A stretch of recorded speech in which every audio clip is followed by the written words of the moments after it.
Should we do a check-in with people? Let them unmute and say hi.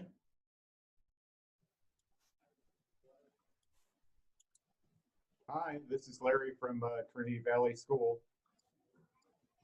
Hi, this is Don Emery from Houston Christian High School. Hello, this is Joan Gelfond from the Schlinker School in Meyerland. Hello, this is Ann Robertson from Ursuline Academy. Hi, this is Todd Moore from Keystone School.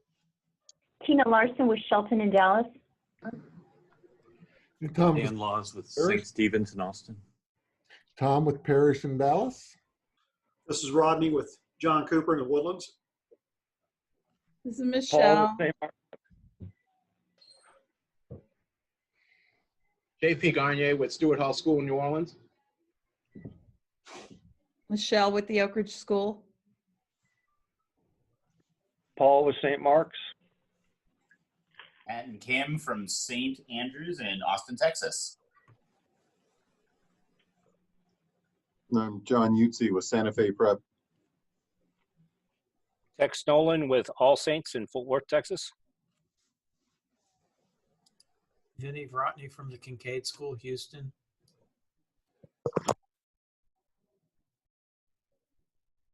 Aaron Wallace from St. John's Episcopal in Dallas.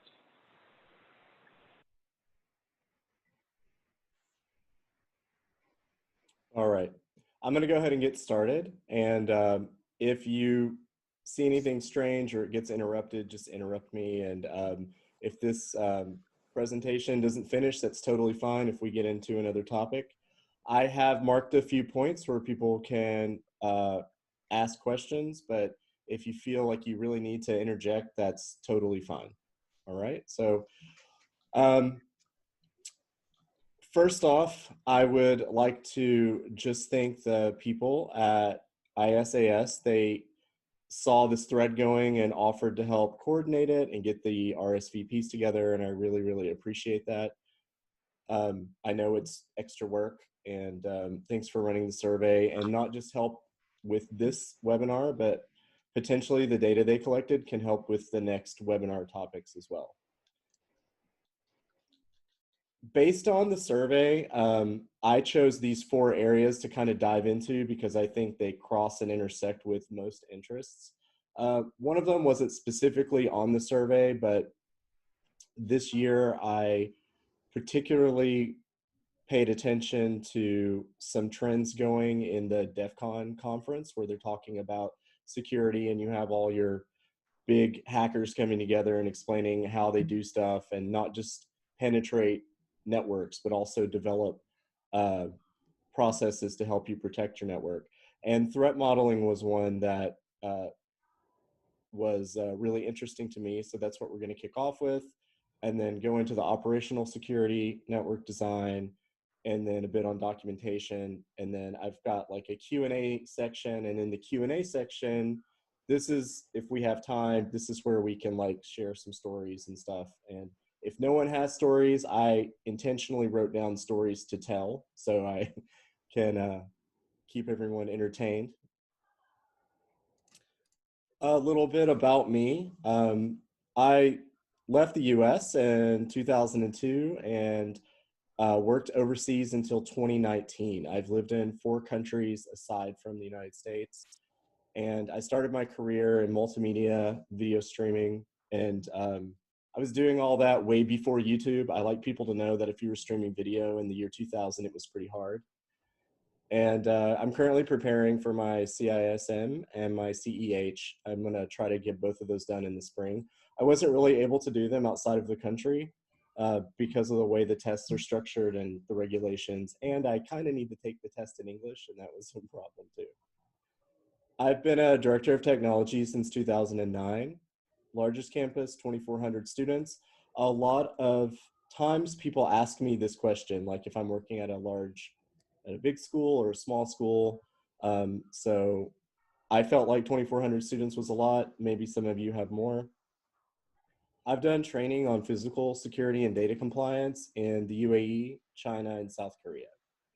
And the campuses I worked at were fully accredited in the US. 2 were also accredited in Europe, and 1 was accredited worldwide. And That means that my superpower is reading accreditation standards and reaching compliance with conflicting rules that may have no benefit to anyone but are required by everyone. So I've just learned how to read lots of paperwork and work towards being compliant with IT, safety, security, and most of the operational processes that happen in a school. Where all this began for me was in October 2012. And I know that because I keep pretty detailed notes and I went over my notes before this webinar. And I attended a 2-day conference on school security without being prison-like.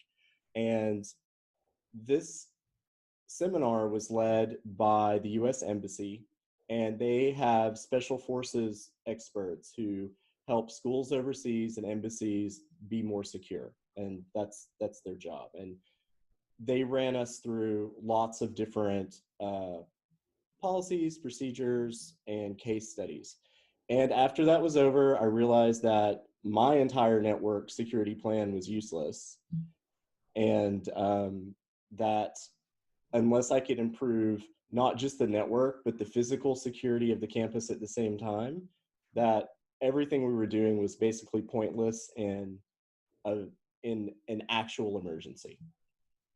And so I concluded I needed to start over. So in 2012, I really started this whole process of diving into information, pulling up case studies, connecting with other schools, connecting with other people who weren't in education but were working in network security. And I just kind of started building and applying my knowledge, and then documenting it and sharing it out with different people.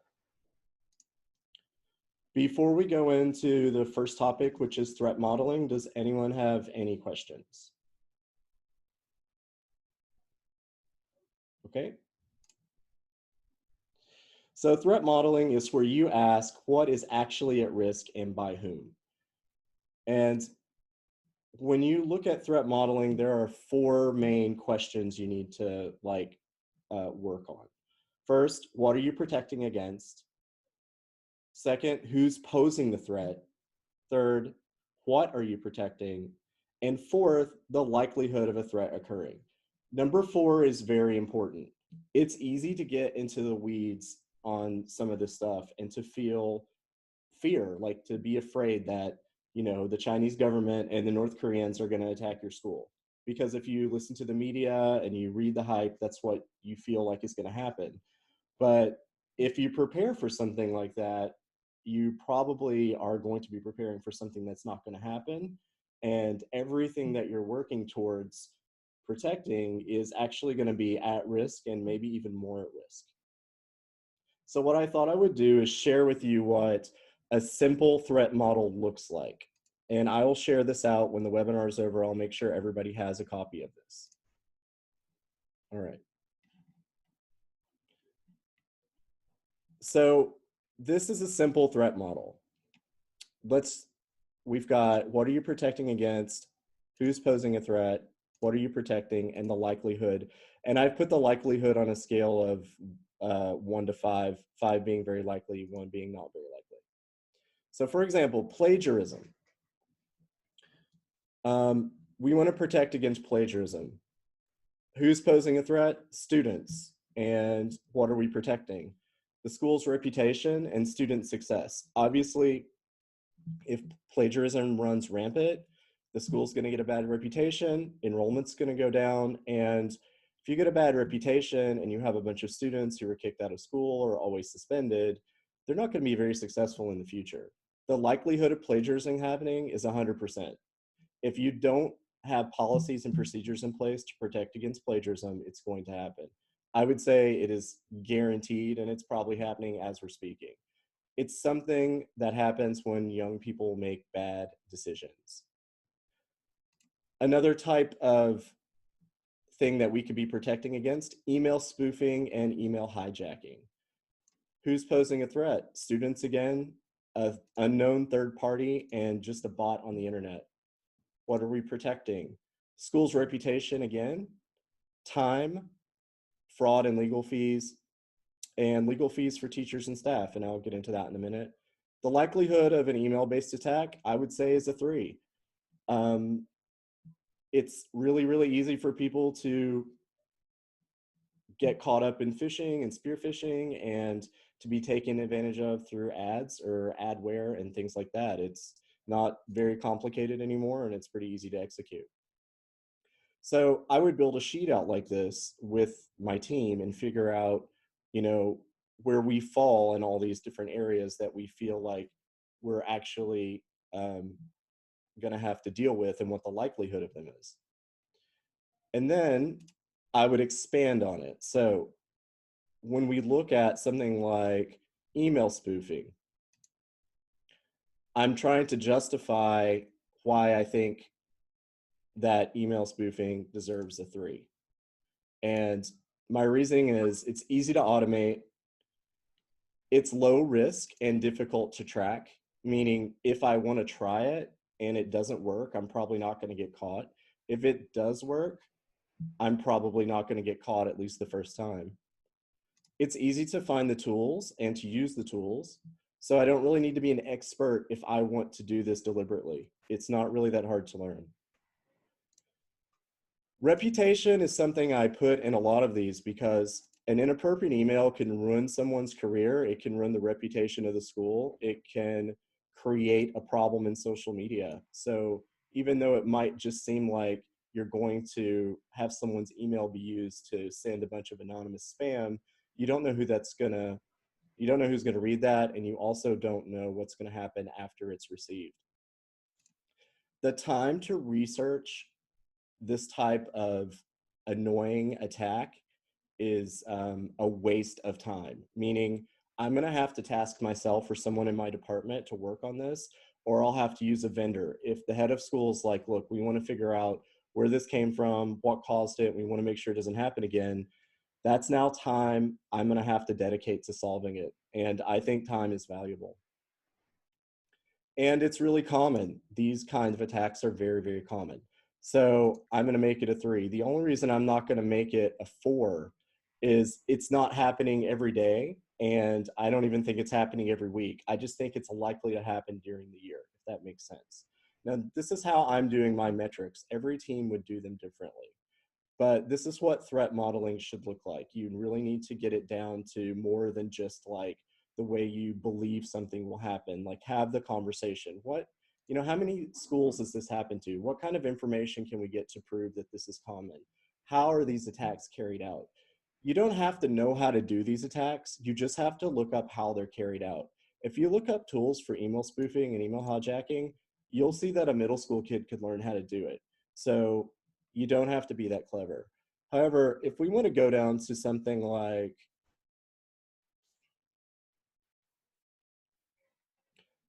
accessing financial data, this is severely more sophisticated and there's a very high risk. So if you decide that you want to try to break into a network or a system or to a cloud service to try to compromise financial data, if you are not very successful, you put yourself at risk for nothing. So it's important to separate these types of things out from these types of things up here at the top. And then that helps you determine what threat levels you really need to deal with, and it helps you focus your resources. So the basic concept is if you can't define the problem, you're not going to know your enemy and you'll always be facing the wrong direction. And I always like to visualize this.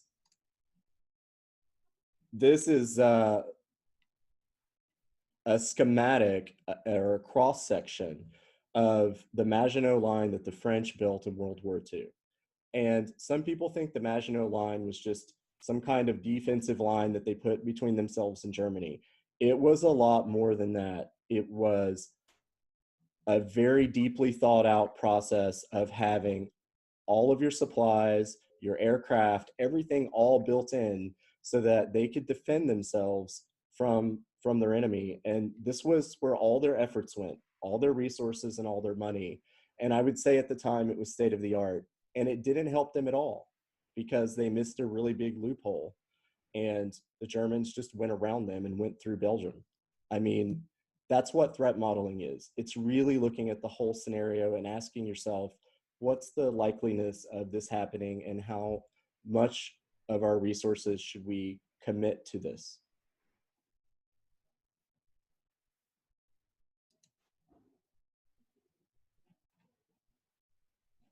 All right, next is operational security.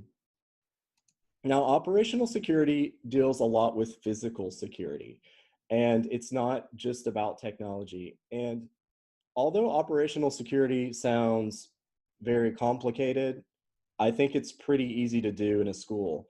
I would not know how to carry out operational security in any type of military venue, so to speak. But in a school, I think everybody can do this, and you can do it pretty easily, and you could get started on it tomorrow.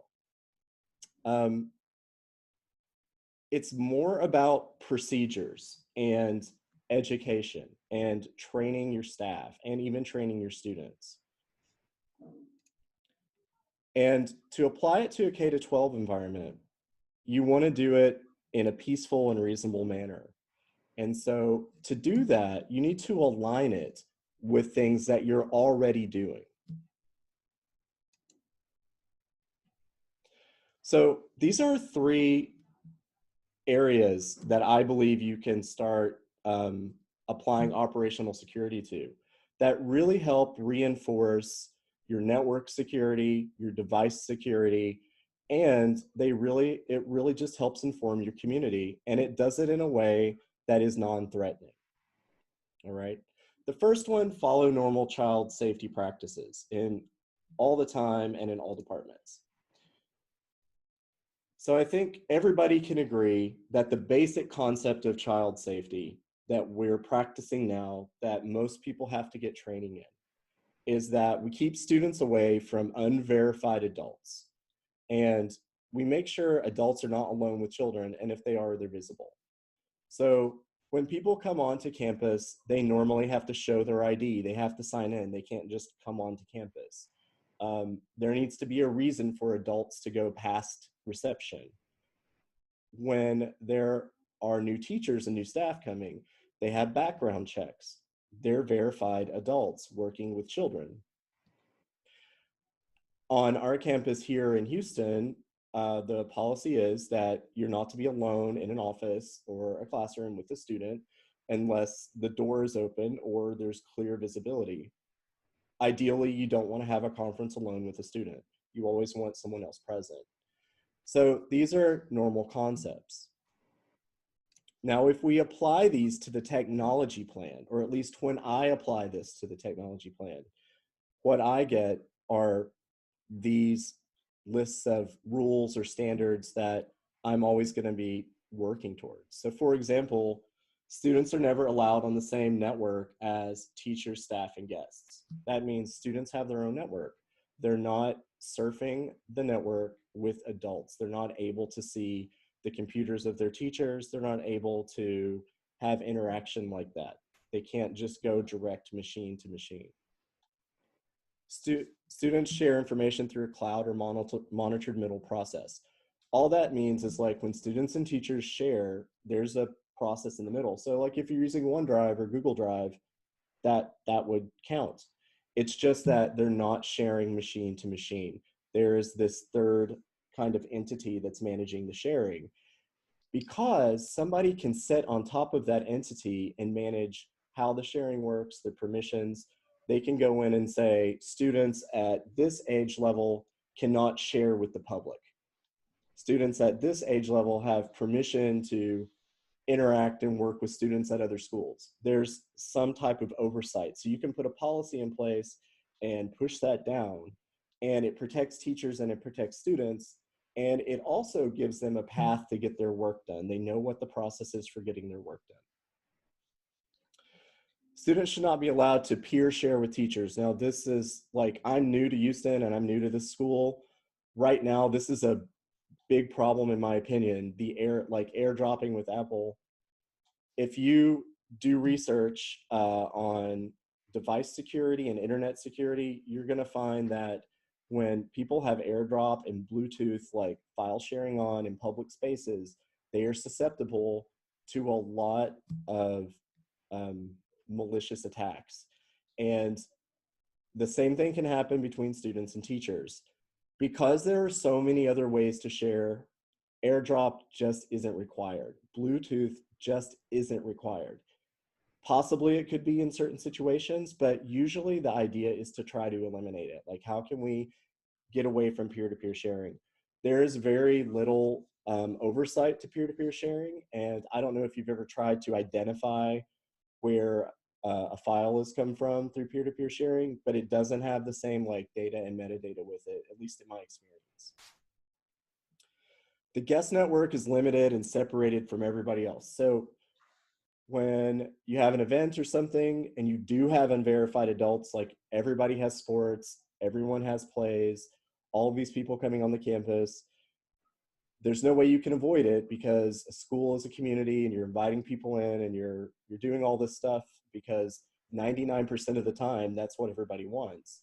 So if you have a guest network, you just make sure it's separated. It's not, again, if you're on the guest network and you test it, you shouldn't be able to see students, you shouldn't be able to see teachers. I've even set up guest networks so that they're limited in their IPs. So for example, if there's not an event on campus and I've done my research, I know that there's never usually more than 60 people per day that visit the campus. So I would limit the number of guest IPs to maybe 70. That way, in case students find a way to get on the guest network, it's a very small number because that does happen. When you make a friendly network that guests can join, students will inevitably try to get on it to get around your security. I'm aware that that happens. So if I can support 60 people usually, and I make it 70, so I've got an overflow of 10, worst case scenario, 10 out of 400 kids are on the network, I can live with that. And the main goal is no access to the academic network or the business network unless all users provide an ID or their devices are identified. In the United States, it does not seem like that this is a law yet. Okay, but I can tell you from being in Asia and then having friends who are working in Europe, this is actually the rule. When people are at your campus and they connect, it's more like being at a business conference or at a coffee shop where you have to use your phone number to verify yourself. You can't just be anonymous anymore. So I don't know how this is going to play out in the future in the US, but I can tell you that if you can get to user-based authentication where you can verify who they are. I know a lot of people are doing multi-factor authentication for email and things like that. If you can use multi-factor authentication or some other method to get people to the network, then you have a lot more confidence in your network. And I think it's a lot easier to manage.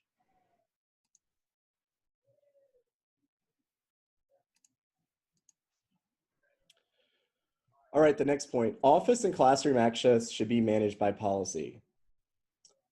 And I put a note in here that the worst hacking scenarios I personally experienced that resulted in child and family trauma began with data being printed and left in unattended offices and classrooms. I have a story about that. I can get to it later, but it was so easy to prevent. And there was nothing we could have done with technology to make it easier or to prevent it because people were allowed to print. I mean, people print, right? They print Excel sheets, they print student lists. And then what do they do with them? They save stuff to a USB drive. What do they do with it? Maybe they don't take it out of the office, but they leave it on their desk and then they go to lunch and they leave the door open. That's all it takes to start the process. So here are some suggestions that I came up with, and I started doing this when I started working at my first boarding school, where the access to space was different, and the school day would start at like 6 a.m. and end at like 7 p.m. with 2 shifts of people. And the students obviously could figure all of this out. So they always knew who was in their office, who wasn't.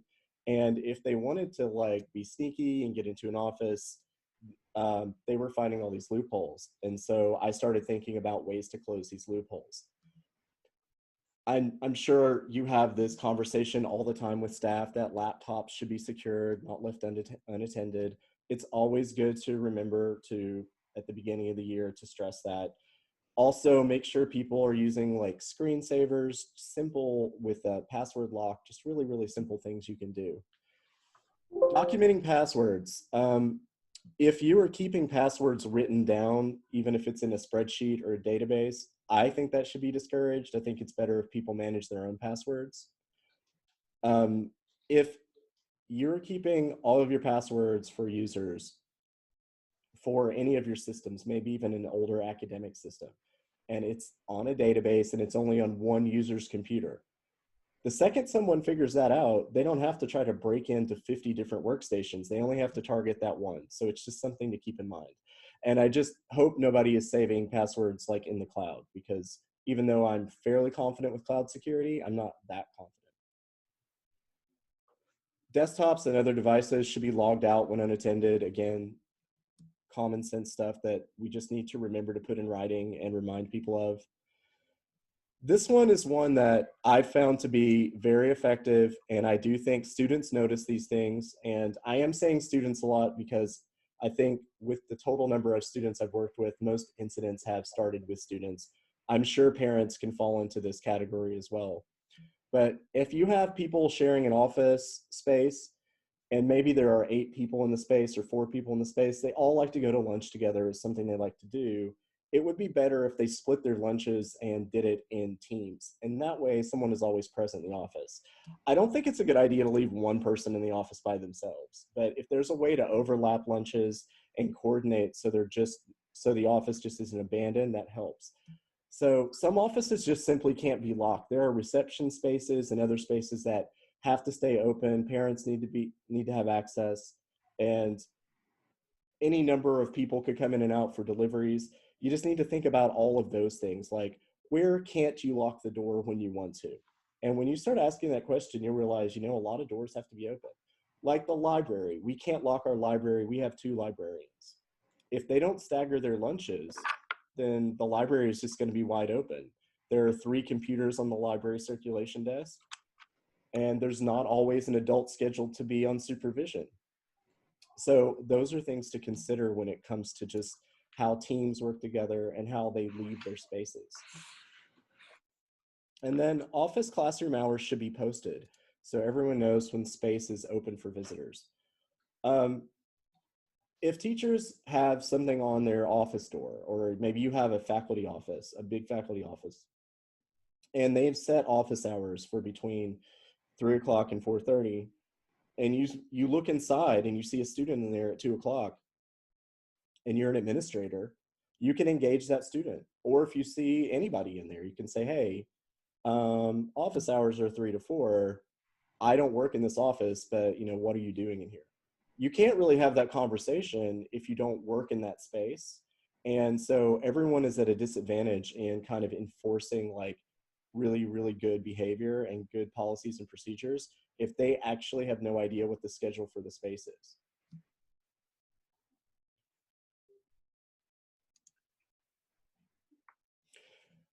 Desktop phones need to have a security code. I don't know if you've ever had one of those instances where somebody has gone into someone's office and used their phone kind of as a prank or as a joke, but that's not something that you want happening, especially since most phones are like technically probably IP phones now and they're on the network. It's just another thing that you'd have to do in the technology department if you don't have some kind of policy in place about like protecting your phones. Students and parents should have demarcated areas for meeting. If parents can come onto the campus, or grandparents, any unverified adult, and just weave their way in and go wherever they want without checking in, obviously that's bad. I have been to a few campuses where the school has developed a culture where they're afraid to engage parents, and they don't have these areas marked off. So you don't have to have an argument if it's very clear where visitors are and it's very clear where visitors are not. You do have to have an argument if that's not clear. So if you have visitor parking, you have a sign that says visitor parking. If you don't have that sign, people will just park wherever they want. And then when you're like, hey, you need to move your car, they'll say, you don't have any signs that say visitor parking, I can park here. That's just what I'm getting at. This isn't really a big thing to implement. It's just a conversation, and where are we going to do it, and how are we going to let people know this is for visitors and this isn't. And then printing from our offices should terminate in a secure space. So what I mean is, you don't want people like in an accounting office printing into a printer that's in a hallway, if you can avoid it. I know if you have older buildings and stuff, sometimes you can't, but that needs to be the goal. Like, you want to make sure that printing from offices goes into a secure location. I'm not sure if you have like follow me printing at your campuses, but I've seen teachers print. So they print to the print server, they have an ID card, so whenever they go to the printer, they're going to get the copy. And they have a teacher's lounge, and it's completely secure. So they can go in there, swipe, and they can get their tests, exams, whatever, students are in there. But instead, they want to use the Follow Me printer on the way to lunch. So they stop on the way to lunch, they scan it, the documents come out, and then they go. But what do? They forget the last one, or they drop a piece of paper. Any number of things can happen. Now that test is on the ground, or it's on the printer. And so what's the student do? The student comes along with their phone, takes a picture of the test, and now you have a problem. So these types of like just physical policies really, really help reduce these things from happening. And, you know, again, it goes back to the fact that if you're working around a lot of young people, so students are young people, they're more prone to making mistakes and to not thinking through things. So they will grab that phone and take a photo of that test, and they will share it on Facebook and think that they're cool. And then they will possibly get suspended from school. And if they're old enough, this can become a real problem. So these policies aren't just for protecting the network and protecting data. They're also just to help kind of guide all these young people that you're working with. At least that's how I see it.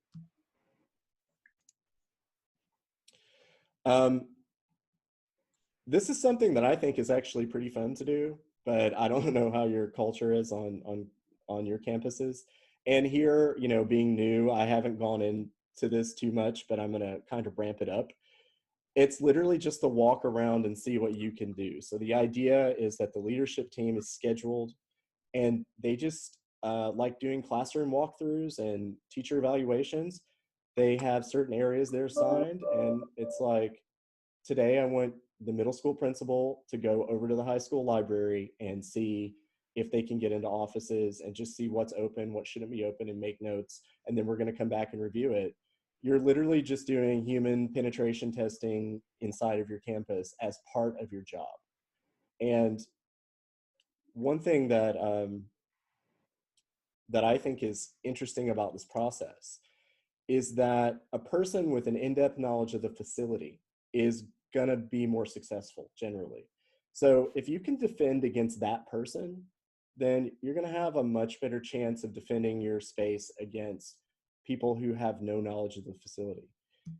And when you do security research, you come across the term social engineering all the time. I've recently put out some blogs about social engineering. The whole concept of social engineering is to start getting information from people so that you can use it against them later.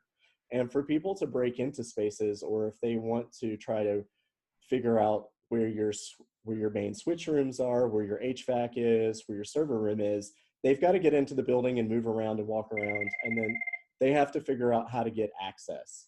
And if you've already done that, and you've already taken care of the low-hanging fruit and made things even more secure, then it's going to be much more difficult for them.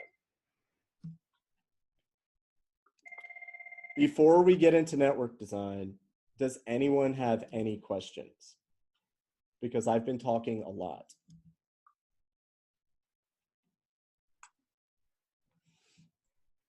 That's all right. We've been listening a lot. Okay. Okay, network design. Who's on your network? What are they doing? How do you know it? And if required, how can you prove it? I had a superintendent many years ago, and it was right when I was starting out. And every time she would meet with me, she would look at me and say, "How do you know what you know, and how can you prove it?" It seemed like she said that to me 1,000 times in a year. How do you know what you know, and how can you prove it?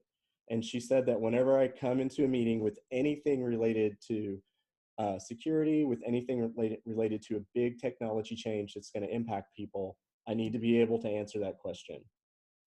And so when I started applying that to network design, I kind of distilled it down to these 4 categories of standards. And working with different types of network engineers, people from different backgrounds, in different countries where there are different rules, there are a lot of things that are different place to place. But I always found that having standards for these 4 areas seemed to be universal. And then when I started doing more formal studying for like the CISM course, and even reading CISSP materials, which I don't plan on taking that exam. It seems like traumatic, so I'm just going to avoid it. It seemed like all of those major exams also got into these issues. So what does it mean when we use the word standard? So the word standard is used to explain how something is measured, not how it's implemented. And this is where arguments normally start when you sit down and start working with like network engineers and you start really trying to plan how all of it's going to come together. People get really hung up on the implementation and they say, we can't do this. It's not possible. We don't have enough money. We don't have the hardware. And I understand that completely. The idea isn't that you are always successful. It's that you're always working towards the standard. So for example, access control. I have this statement, and the statement is, unless someone takes an offensive action, their device cannot join the network without approval, registration, or pre-approval, e.g. an open network for an event. So if I wanted to model that conversation in a meeting with network engineers, or a meeting with the superintendent, or a meeting with leadership, I would model it like this. Is it currently true that unless a person has a username or password, or we've whitelisted their device, or we've decided to turn off security, that our network is restricted and we know who's using it? So the answer to that should be yes. If the answer isn't yes, if it's no, how do we get closer to yes? It's not how do we fix the problem right now. It's not how much money do we need right now. It's looking at what we have, how can we get closer to yes? So imagine the standard is on a scale of 1 to 10, and 10 means you're meeting the standard. And you're at 7, you're going to try to get to 8, and then you're going to try to get to 9. As technology changes and attacks get more sophisticated, you might be at a 10, and then all of a sudden one day you're at an 8, and now you got to get back to the 10. And that's what's important to remember. In some ways, it's a moving target because you're susceptible to change that you can't control. The monitoring standard.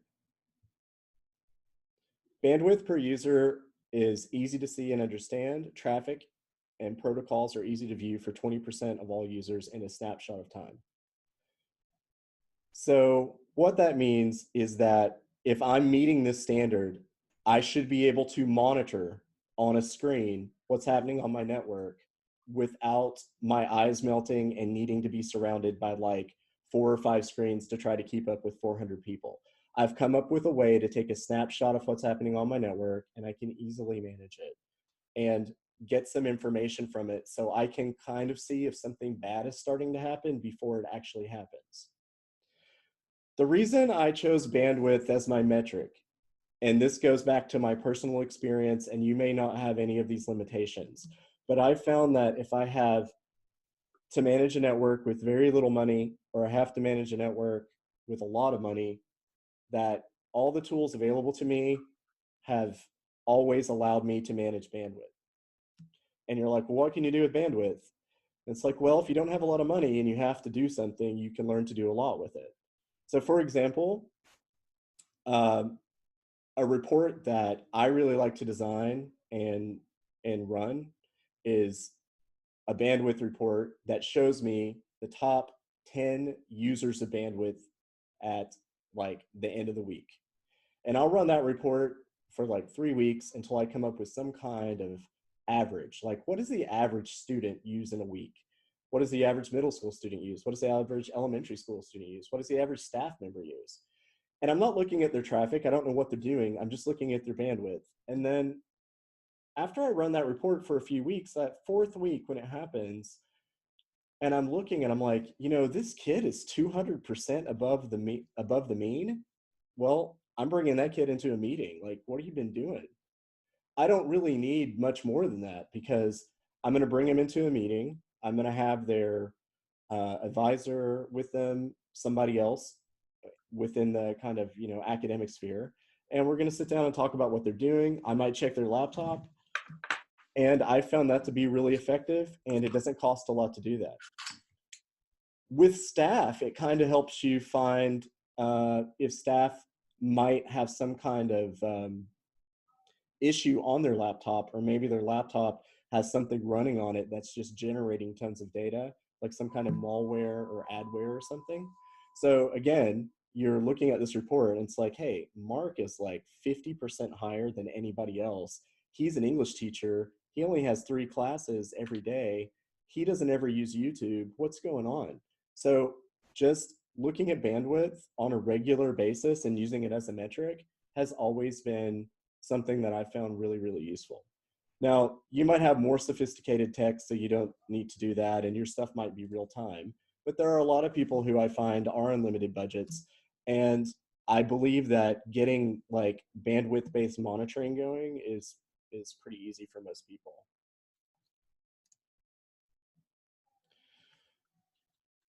Monitoring is something that you're kind of doing in real time. You might make a report out of it for yourself, but a reporting standard is something that you're going to use to make reports for other people to read. So the reporting standard is reports can be generated on a regular schedule. If it takes you 3 days to make a report, you've got to tighten up that process. You need to be able to come in, whatever your reports that you're designing, whatever reports you're going to use, the ones you've designed, you need to be able to push those out. If they go out every Friday, they go out every Friday. If they go out every Friday at 8 a.m., they go out every Friday at 8 a.m. You need to have that cycle, because once you start pushing them out, people are going to expect them.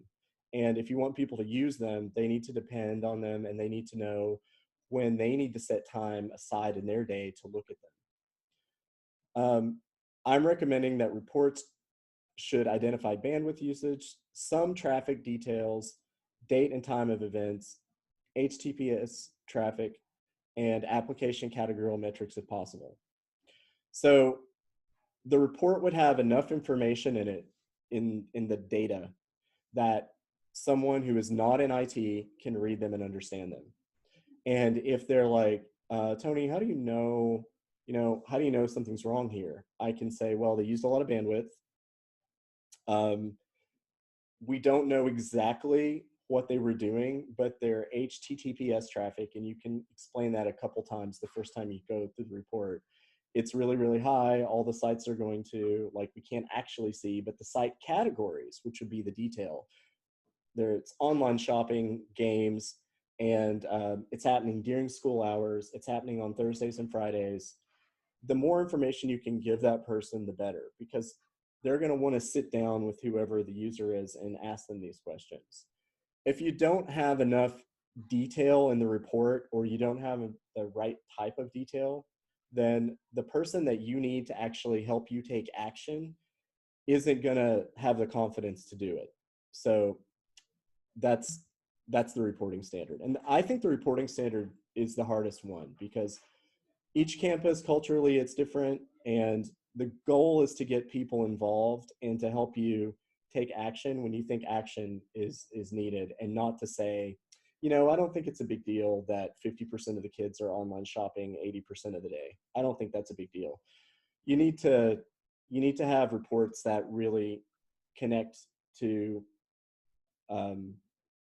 the values in the community, and that help the school like stay on mission, if that makes sense.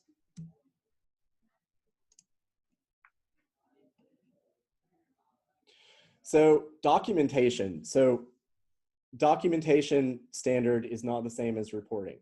So let's say a lot has happened with like an individual and you actually need to prepare something formal so that more formal action can take place. This could be like maybe you've collected information on something happening from a third party. So you've got something hitting your network, they've penetrated, something's happened. You need to prepare a formal report that's going to get a stamp on it, that's going to get signatures, and that's going to go outside the school. Whether it's going to be used inside the school, it's going to be used outside the school. If you are going to prepare something formally that could connect to a legal action in the future, it needs to be standardized. And this shouldn't be that difficult to do, but if you produce a document from your desktop and it's just got your name typed on the bottom and it says, so-and-so did this and here's the evidence, and it doesn't look official, the superintendent, the head of school doesn't know what it is, the principals don't understand it, you're gonna have a big problem because your documentation is important, and the fact that your documentation is accepted and stamped and approved is important. So I've had this happen to me before where I had all of my evidence, so to speak, but what was it? It was like screenshots of this and some spreadsheets and some capture information from some of the network equipment, like using Wireshark or something like that. And I'm like, I've got this kid, it was a student, like dead to rights, like I know that they did it. I couldn't explain it clearly. I couldn't put it together, and I definitely couldn't condense it into one page so that it made sense. And it looked messy, and it just doesn't look professional. And when you're talking about taking something to the next level, like dealing with something serious, you need to make sure that you have a documentation standard.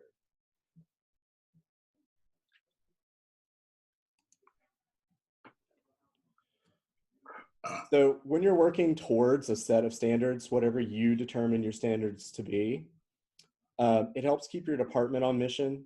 It helps inform your budget and planning. So if you really are working towards a monitoring standard and you don't have the equipment to do it, you're going to budget for it. And then when you have to have that meeting, you can say, look, we need to be able to do this. If we want to keep our network safe and we want to prevent problems, we need to monitor.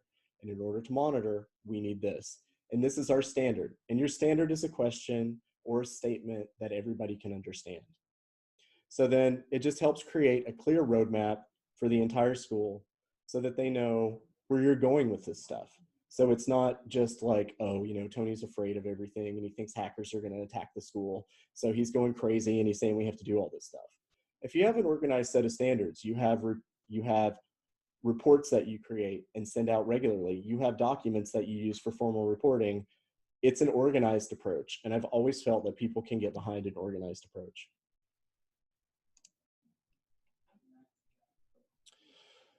All right. The final and least exciting domain to talk about today is documentation. The best plan in the world is unworkable and impracticable if it is not communicated to and understood by those who did not conceive it.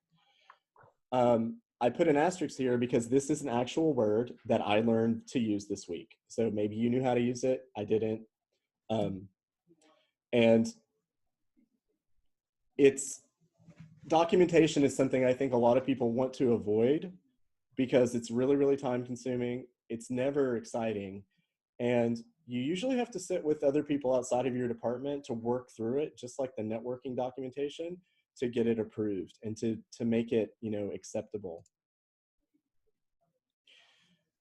Can a school have one set of documentation for technology, security, et cetera? Meaning, can you make a big documentation book that everybody just documents all their stuff in, and it's written one way for one audience? And I think, unfortunately, the answer is no. So documentation should be written for at least 2 administrative audiences if you're in technology. So I'm not speaking about other departments. If you're in technology, you're going to sit down and you're going to make your handbook for your department. This is everybody that works in IT, maybe people that work in ed tech. This is their version of the handbook. But then you're going to need to make another version of that with policies and procedures for people who aren't in technology. And this is the time-consuming part. So I decided to use the threat modeling as an example of what I mean. So let's say that I wanted to explain threat modeling to the technology department, and then I wanted to explain the threat modeling to the head of school. I have an hour with the technology department every week to do this. I have 10 minutes with the head of school once a month. So how do I explain this? And that's why going into the head of school's office with a 50-page technology plan on threat modeling isn't going to work.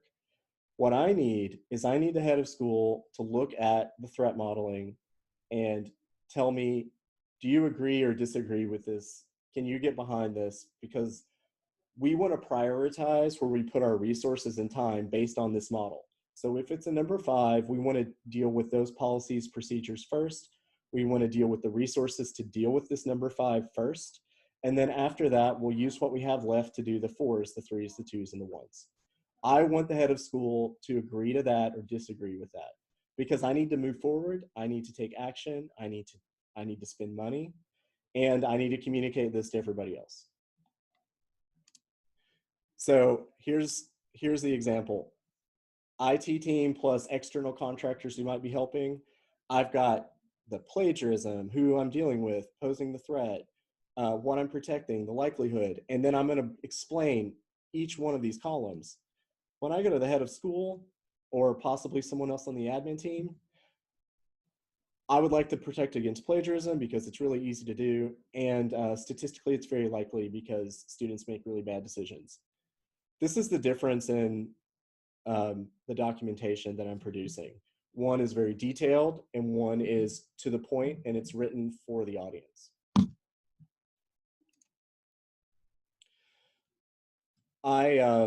Back in 2017, when I was helping plan the campus in my former school in Korea, the business manager reached out to me and he said, Tony, we need to get examples of policies and procedures for the following areas. And there were a lot of areas. And he's like, just look around and see what other schools are doing so that we can make sure we're following the best practice. So I just thought I would share a few general, I'm not going to go through the policies, these are just the titles of the policies and the scope of coverage. So this one, information security policy, you'll notice has quite a few areas and sub areas, compliance statement, security program framework. This is obviously not for your general teaching staff.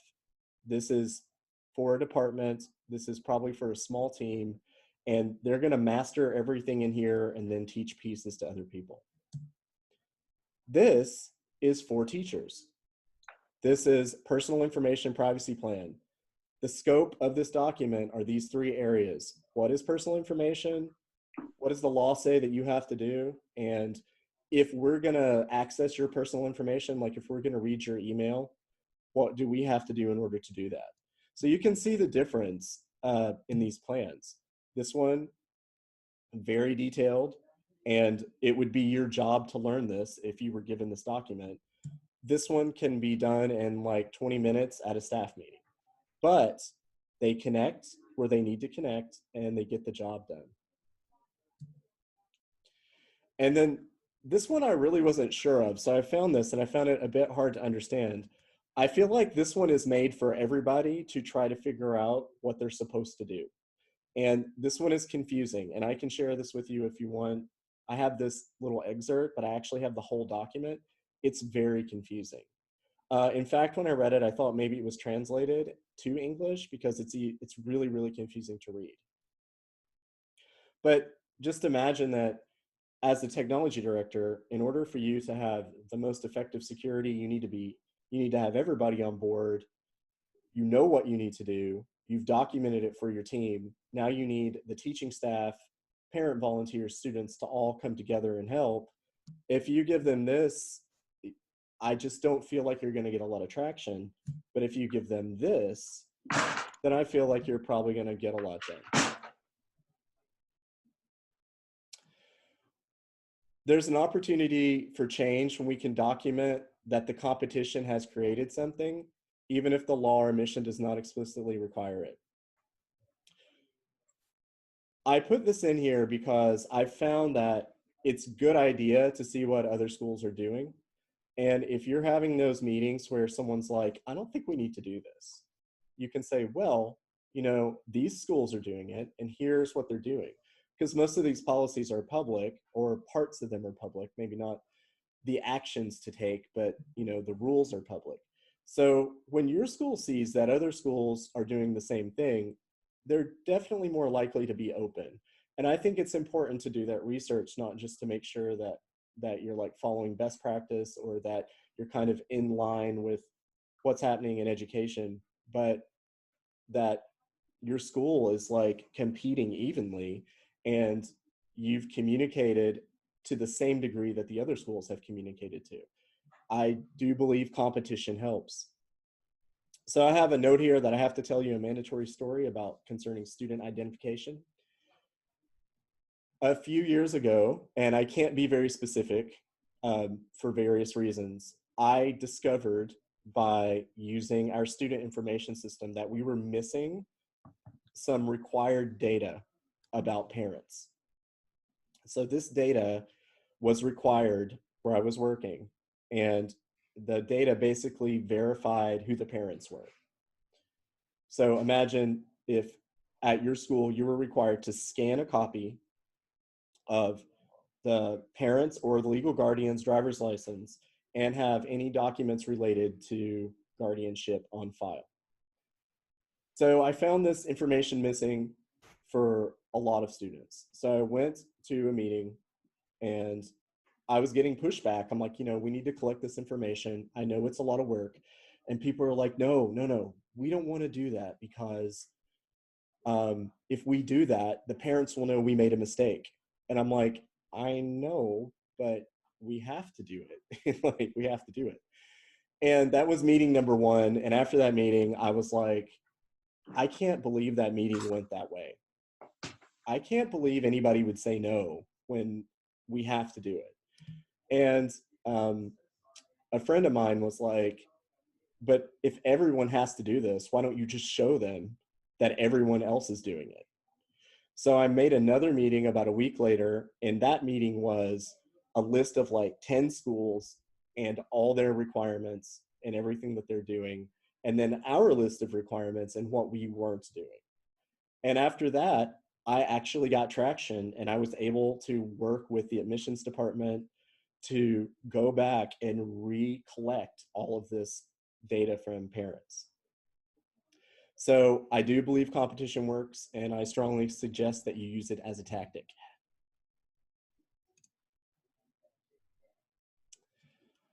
All right, so at this point, we can, if you're tired of listening, we can jump into questions and answers and let people talk about their own issues or ask questions, anything, or I can expand on some personal anecdotes. And I wanted everyone to know that they may have little or no validity, and they're mostly just entertaining, but they could be informative.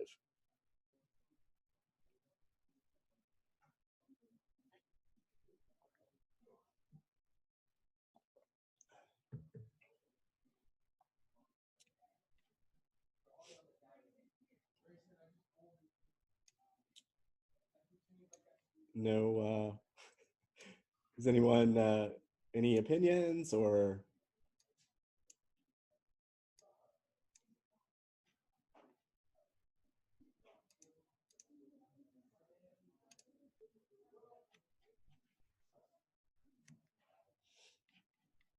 I'll throw one out there. I was contacted a couple of years ago by RSA Security, and they had a honeypot set up, and they found traffic from my network going back to the honeypot. So I reached out to them, and it was the Follett Destiny software running the library. I don't know if anybody else ran into this. It was probably 2 years ago, but there was a problem with the JBoss framework, which a couple of hacking groups figured out that most K through 12 elementary schools were running a hosted version of Follett Destiny on their own network, usually with an IP address exposed to the internet so that people could, students and faculty could hit library resources or search catalog from home. And most K-12s are underfunded on the IT side, to say the least.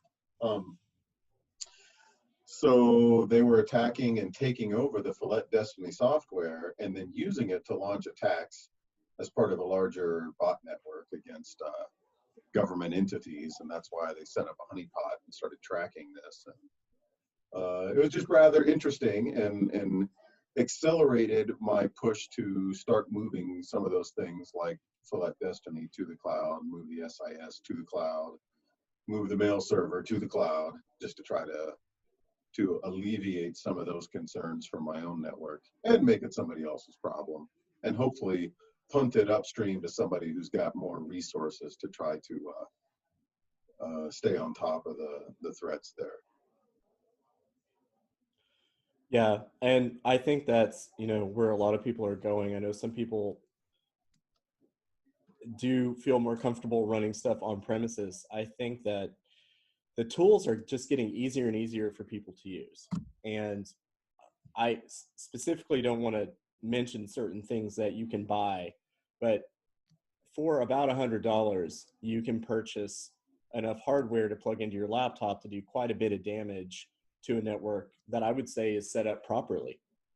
You just don't have the resources to employ someone to be, you know, in the offensive security business where they're watching the network all the time and actually defending it. So moving resources to the cloud definitely has made, you know, my life easier, and I'm sure a lot of people feel the same. And then again, with these providers, I don't remember getting anything from Follett. You know, I was using a self-hosted version of Follett in 2009, 2010. I think 2011 is when we moved to their cloud. And 2009, 2010, I don't remember getting a bulletin from them saying, hey, someone's, you know, found a way to take advantage of our tech and use it as part of a botnet.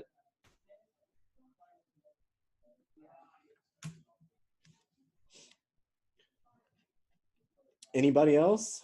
If there's no other questions, I will tell a couple of stories, and we can close out the webinar, and I'll make everything available to people to share and listen to later. I have a question to throw out to the group. I just learned that Sophos recently, and I imagine some of their competitors have started it, a service that, in addition to your client protection, you know, through the Mac or PC clients, you can actually contract with them as a service and give them rights to respond to threats directly as a service. And I'm wondering if, you know, it falls right in line with the problem we've been talking about, that we don't have someone full-time, you know, to be watching this stuff, you know, when seconds count.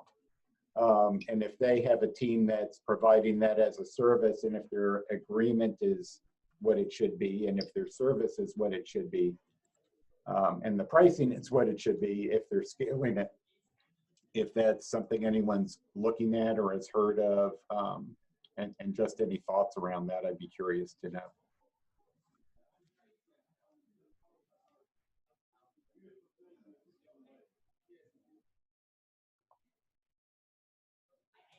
I guess no one's heard of it. Well, we're not, like, at this campus, and I'm not directly managing mail here. The school has the mail set up is actually the security on their mail. They've actually outsourced that through Proofpoint for spam and stuff like that. I guess the main issue I'm seeing with the outsourcing really would be with just the contract that you have. If they have to contact you every time they want to take an action, it's a problem. So you'd need to be pretty confident giving them power to take action on your behalf immediately in certain situations. Does that make sense? Yep, absolutely. And that's where my understanding is you get as granular with that as you want, but the trust factor and the contract would have to be pretty explicit. Absolutely. I would say if you don't feel like you can trust the process, it would be one to not do, because again, if you're like, okay, well, don't do anything unless you call me, that it seems like it's going to be too late. And it really just comes down to resources, I guess. I mean, if you, like, for example, if somebody's scanning your network for problems, you really need to define what a problem is and what a problem is not. So if they're like, oh, there's a large amount of traffic, say, well, we're having an event in the library today. They may not know that. Or, you know, it could be that there are students who are doing things they're not supposed to. And I know I always bring up students because I guess that's just been my experience. But let's say you've got a kid and he's like trying to like spoof your network, or he's trying to set up some kind of man-in-the-middle attack, and maybe your Sophos access point can detect people who are running hotspots. I don't know. Like, they would have to give you quite a bit of information quickly in order for you to intervene, because you're dealing with a person who's in your network already and they're moving. So I guess you would really just need to model that. I mean, instead of just the threat modeling, you would need to do some action modeling. Like, okay, threat detected. What does it look like? Let's go through the steps. And I think it's important with vendors. I'm not saying they don't have amazing tech, but I think it's important with vendors to like model all these steps out and not just, you know, work from like the contractual standpoint. We had some issues last year because I was working in a boarding school. And when you're working at a boarding school, like, there are a lot of other things you have to do besides your normal academic network. And we had the Cisco Rogue AP system. So it could detect hotspots and other stuff. And it took us, let's say it took us like 8 weeks to get it to where it was working properly, because the first thing that it did is it like jammed all of our security cameras because we didn't whitelist them.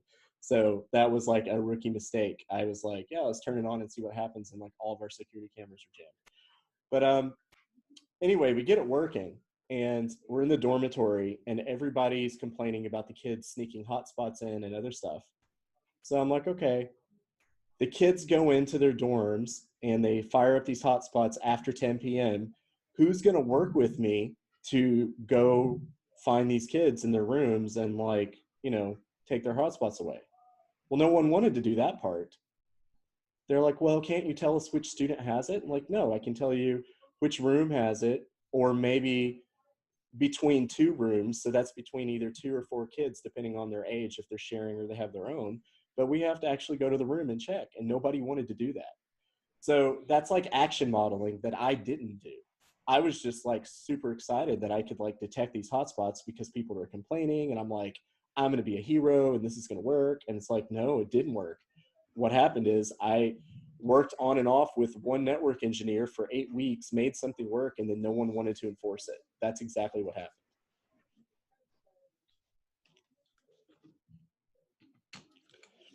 All right, so I've inadvertently just started telling stories. So I'll tell a couple stories and then we can close stuff out in case people don't have any more questions.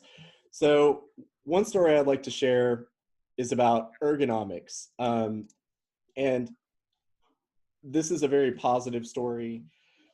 We had an issue with kids playing games and the level was out of control. And this was back, you know, kind of before everything was in the cloud and all the stuff was like running on their laptops. So it really wasn't a network thing. But I started noticing that basically all the kids that were getting in trouble for playing games, or their parents would call and say they were addicted to games, they were always clustered and sitting in certain places in certain areas. So I went to the principal, because this was in the high school where it was really, really bad. And I'm like, I have an idea. Why don't we take this furniture that we have and let's take the furniture and split it up. Let's cut some of it in half. Let's put some different sofas in there, and let's just spin this whole room around so that no matter where you're sitting, your screen is facing out. And we worked on that for about a week. It didn't cost us anything. It was just time. And gaming just dropped off because we just made better ergonomics. And then I did the same thing in the library, worked with the librarian, and I'm like, here's the goal. 75% of the space, because it's a library and there are corners, so it's not 100%. 75% of the space, screens facing out. And it was, it was a bit of a puzzle, but again, it was just an action that we took. And the librarian felt like she had much more control over the library. The kids were quieter. She could walk up and down the aisles and look around and see screens. And if she saw a kid hunkered in the corner, that student was not the norm, and she could go over and engage them and ask them what they were doing. So this kind of goes into the whole OPSEC plan.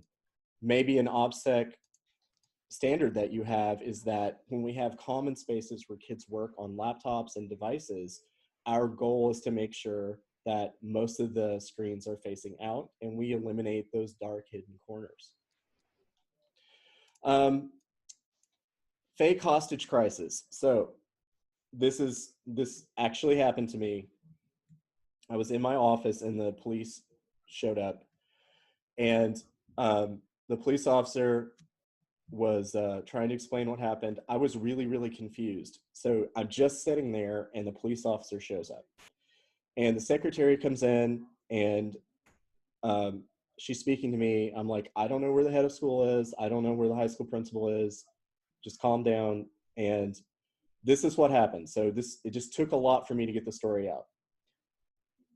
Someone called 3 parents, and remember, their children are in a boarding school. So I've worked at 2 different boarding schools. So they called their parents and said that they had kidnapped their children and they want money transferred to a bank account and they'll set them free. What had happened is someone in the central office had printed off a massive list of parent personal information and had not protected it. Somebody picked it up and literally took it off campus and sold it. And these people tried to scam parents out of money by asking them for like a bank transfer as a ransom. These parents were fairly confident their children were fine, but they were still very, very upset. So they just immediately called the police. Obviously, the students were fine. They were in their dorm rooms, but the students don't have cell phones in their dorm rooms. Their phones had to be checked in, so they couldn't call their parents. Their parents couldn't get a hold of them. And it occurred to me that the person obviously knew to tell the perpetrators, hey, like, the kids don't have their phones, the parents can't verify, it's in the evening, like, they're not going to be able to find anybody. I just happened to be working late when the police officer showed up kind of at the main entrance. So that really happened, and that was very traumatic for the family. And it literally was just a printout somebody had left and then somebody had picked up. And those types of things have just reinforced within me that if you don't design your physical space the right way and you don't take care of leaking information in every way, that it really doesn't matter. You're just leaving a big hole for somebody to drive a tank through. Last story, I'll skip this one. I'll go to the last story.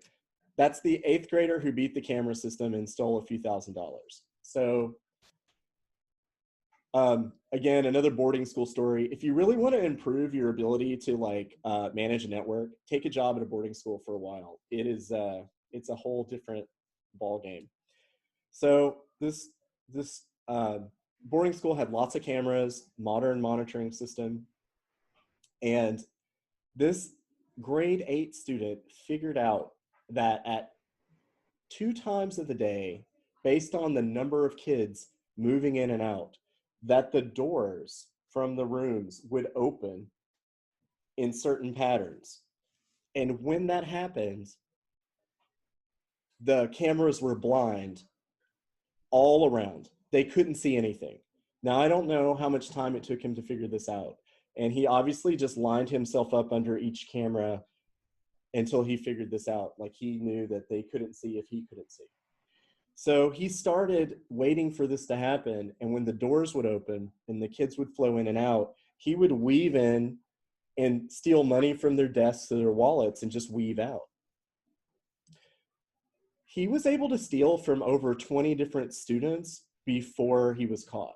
And I was kind of brought into this after the 15th or 16th incident. I wasn't aware of it because it was happening in the boarding program and it wasn't really connected to technology. And I was brought in because they were like, Tony, look, we don't know what to do. Okay, we have these cameras, they're motion activated, they have night vision. Why can't we find this kid? Like, we know it's a student. And this is what's important. The parents didn't believe it was a student. They believed it was a cleaner or another staff member. And, you know, everyone was like, these people have been vetted. They've worked here for a long time. They're definitely not stealing. So if you've ever had to deal with parents in some kind of situation like this, you know they want hard evidence, not just anecdotes. And so I sat down, I'm like, okay, I'll look at the camera system and see if I can come up with anything. I'm not an expert. So I sat down, I looked at the camera system, state of the art, night vision worked, time code worked, everything was fine. And I was watching, I spent like a full day, I just dedicated a whole day. I got all this video, I'm watching it. And that's when I realized, wait a second, there's at least 2 or 3 times a day where there are so many doors open that if I wanted to weave in and out of rooms, because these kids are just moving back and forth, they're not locking their doors, they're going out and they're coming back in, I could probably do that.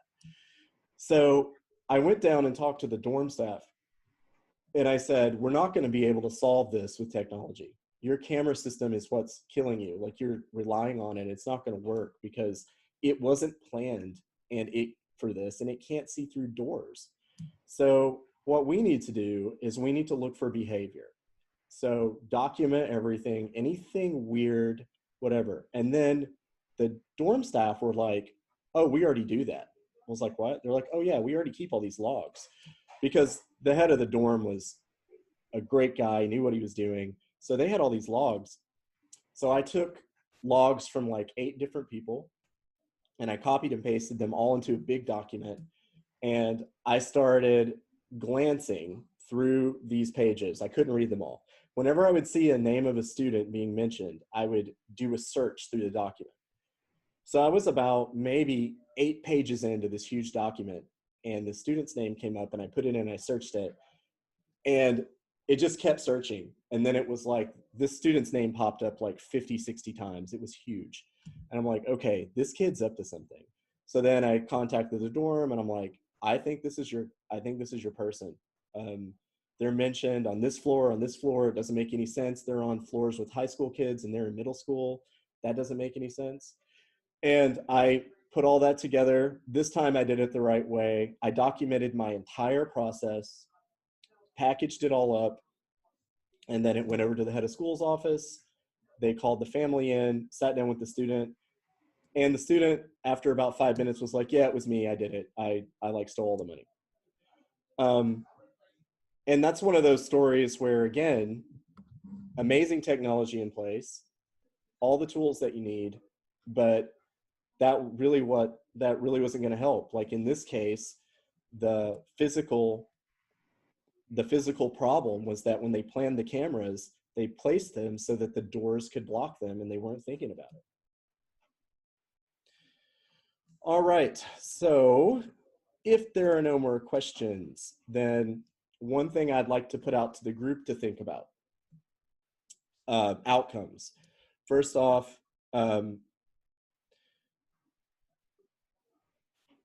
how can we vet cybersecurity firms to ensure money is going to yield more than just a report? So this is something I'd like to put out to everybody. Is there something that we could put together, some type of document everybody could use to standardize this process when these firms contact us? Because this has already happened at this campus twice where people have contacted us. I think we definitely need some of these services because we're not going to hire extra staff to do the job. But how do we make sure we're getting more than just, hey, guess what? Your server's under attack. Good luck. Like, how are we going to get more than just a report? What questions need to be asked? What do those contracts look like?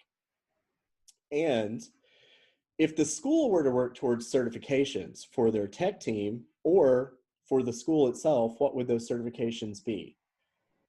What's the best certification for team members to get? Like, should you get one person trained as a CISM? Should you get one person trained as a CISA?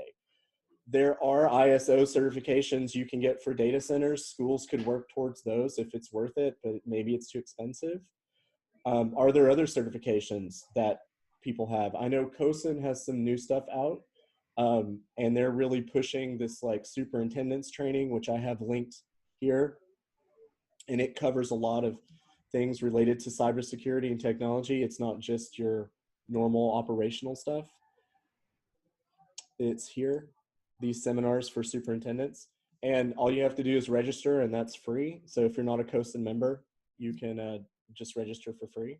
So I think those are the outcomes that I would like to know more about, so that we can kind of plan the direction of where all this is going and kind of grow this discipline within the education community. Because I think this discipline has grown in other industries, and in some ways we're just playing catch up. So thank you again, and I'll give everybody a minute or two, and if there are no more questions, then I will be packaging this video up and all the content and sharing it back to the team at ISAS, and then they can share it out to you.